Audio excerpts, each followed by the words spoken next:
California is considering restricting the travel of classic cars. That's according to a report by the Daily Caller. The state sent a questionnaire to vintage car owners after it considered creating so-called zero-emission zones. Here to discuss this is Lauren Fix, an automotive expert at Car Coach Reports. Hi, Lauren. Thanks for coming on. Is this really necessary? Are these classic cars big polluters? Actually, they're not, because most people that own classic cars, including myself, and I have old Mustangs and an old Porsche, there's no way that they pollute because we don't drive them enough. Typically between 100 and 500 miles is a lot. You'll see people taking them to cruise nights and car shows and just going out for a drive. So hundreds of miles is not typical, a lot. But when you're talking about your daily driver, your average drive is between 10 and 15,000 miles if you're driving an older Camry. But this is all a step forward for California, trying to ban cars that are not electric, even though their grid absolutely cannot support it. Well, so Lauren, some of the climate activists say that these classic cars don't meet these new standards nowadays and that they're more polluting because they're not as efficient. But at the same time, the Provident Protection Plus says that California is basically just doing this, and ultimately to have classic cars be, pushed out of the big picture here. So, I mean, is it really right for a state government in this particular case, to determine what cars can be used?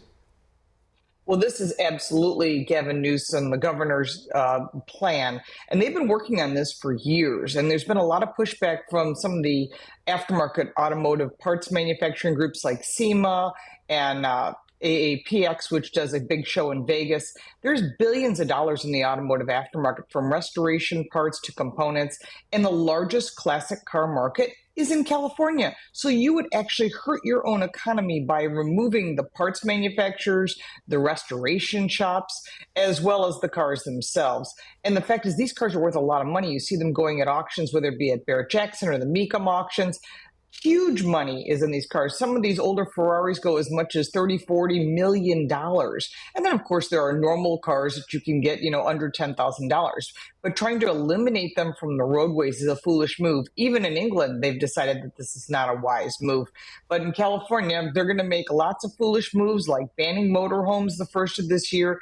As far as diesel and gas powered, really foolish moves that hurts their economy and hurts consumers and, of course, residents.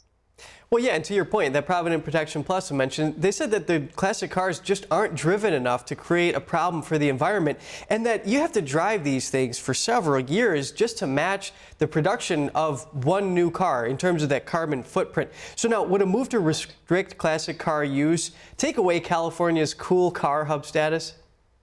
Absolutely. It would destroy the cool car status. It would move it to Florida, most likely. A lot of people are moving to Florida. You're seeing a lot of cars going there. A lot of restoration shops have moved there, as well as North Carolina and Arizona, just to avoid, and Nevada as well, just to avoid some of California's ridiculous restrictions. Thankfully, Gavin Newsom will not be in office forever, but this has happened in the past. I have friends that live in Southern California, that live in Orange County, which is a huge car community. And they said, we just ignore it because we know that down the road that they're not going to get very far, and they always undo it. But he has the way of making things happen, either through executive order or by using California Air Resources Board, which tends to control everything in the state because President Obama gave them more power. So they also get federal funds, and those federal funds, which I'm hoping DOJ will eliminate, is what's making them the most powerful state. And one state should never control what the other 49 states say. That's in the Constitution. It's also in the federal papers.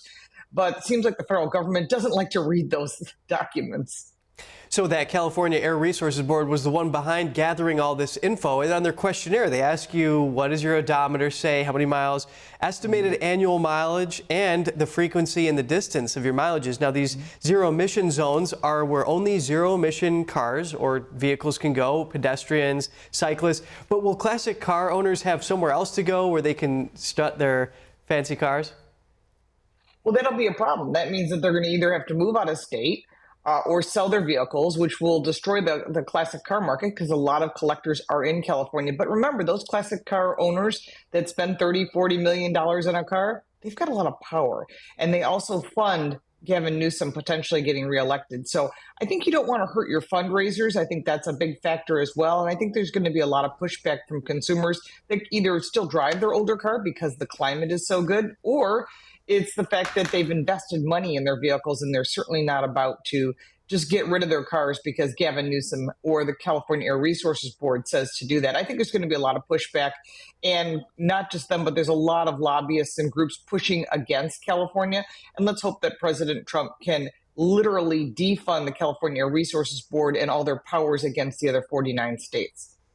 Lauren Fix, automotive expert at Car Coach Reports. Thanks for coming on and sharing your insight. Thank you.